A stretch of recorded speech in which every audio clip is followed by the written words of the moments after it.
The day begins in the district of Nabarangpur with one of the most exquisite sunrise in the face of the earth.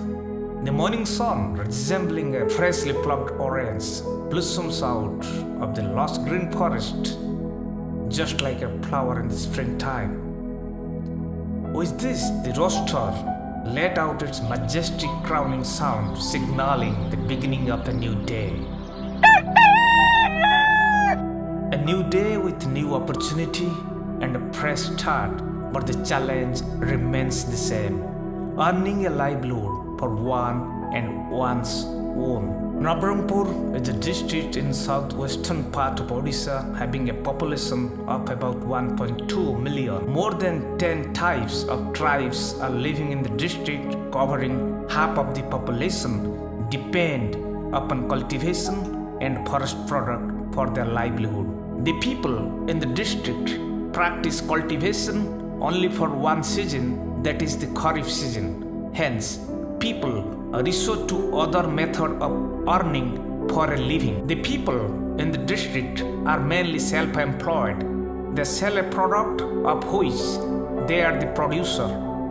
This involves selling fruits, vegetables, pottery, firewood, or handmade textiles in the local market. As many of them belong to lower income group, hence every member of the family, including the children, contribute their part for the living. The children mainly help in taking out the cattle herd to the nearby forest for grazing. Sometimes they are accompanied by their elders, sometimes they do it on their own. Apart from this, the children also help out their parents by collecting firewood from the forest nearby, which will be either used for cooking or will be sold in the market for some earning. To collect these things from the forest, the children usually carry an oversized bicycle, which some of them can ride and others push it down to the village. Since not all are trained to be potter or have enough fertile land and irrigation facility to be a vegetable or fruit producers, thus they resort to another gift which their land can offer: the stone boulders.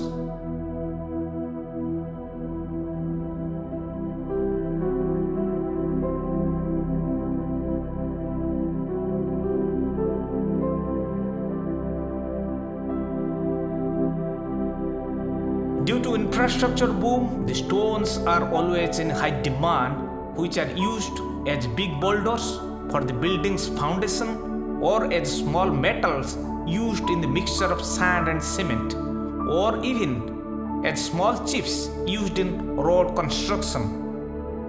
Since many parts of the Nabarangpur has a rocky terrain, the number of stone quarries found in this region are very high.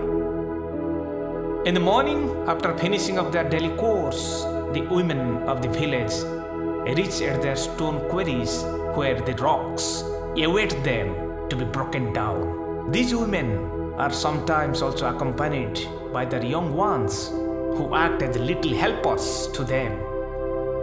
This stone they mine by the use of gavel and hammer, that is manually, demand hard work and manual labor, where safety issues are major concern. These so-called mines are open field with rocky terrain where the rocks are found some feet below the surface, which are excavated generally by the males using a spade, making the rocks visible, and the mining process begins. Initially, the rocks are warmed off using fire, so it can be easily broken down.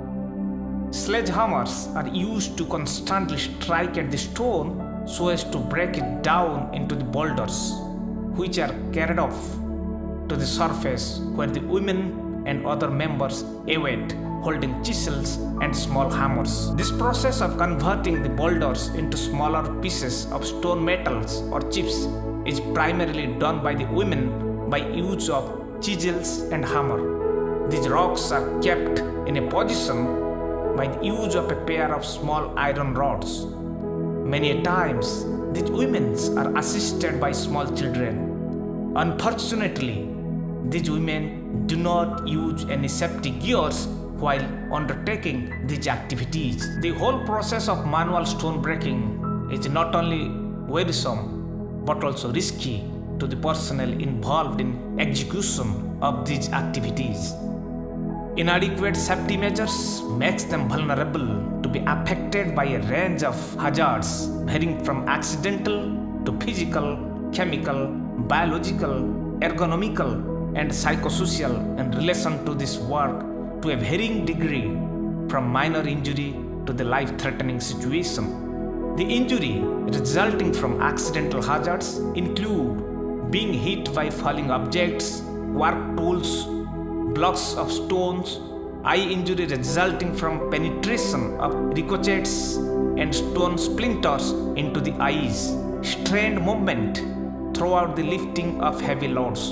The other type of hazard which these workers have to tackle is that the chemical hazard.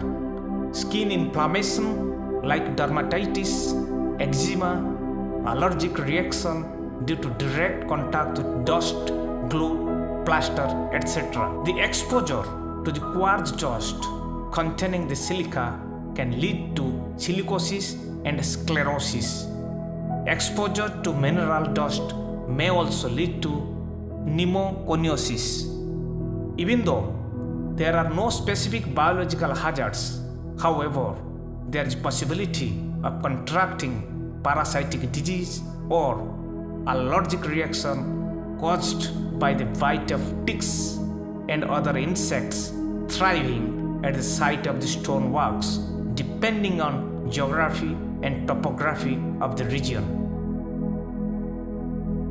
Apart from this, these women experience back pains and other musculoskeletal problems caused by overexertion and incorrect postures while lifting and moving heavy objects. Carrying heavy loads may cause back pain and injury to the disc between the vertebrae of the spinal column. As per the studies conducted by the National Institute of Occupational Health, prevalence of occupational lung disease due to stone quarries are 21% and 12% respectively in India. There is a need to adopt various safety measures to address the risk and vulnerabilities of the personnel involved in manual stone breaking activities. Some of these safety measures to address the physical and accidental hazards are use of personal protection equipment including gloves, respirator, mask, crash helmet, safety goggles, safety shoes with non-skid soles. As far as possible, manual lifting of the heavy loads should be avoided and lifting aids or equipment should be used. Appropriate ear protection equipment such as ear plugs should be used. To reduce the impact of chemical hazards, direct contact with irritating and allergenic substances should be avoided as much as possible. Use of products that protect the skin, hand washing at the end of the work shift, use of gloves, personal protection equipment for the respiratory system and the eyes are necessary. Immediate medical attention should be given in case of any injuries, insect bites, parasitic infection, skin rash or allergy to address the biological hazards. To address ergonomical factors, the workers must be instructed to use of correct techniques for moving and lifting heavy loads and in use of mechanical lifting aids. Wherever necessary, assistance from occupational ergonomist should be sought. In addition to the promotion of safety measures, there is a need for sensitization of workers involved in stone breaking regarding the hazards associated with this work and their own vulnerabilities and risk in context with those hazards are utmost important.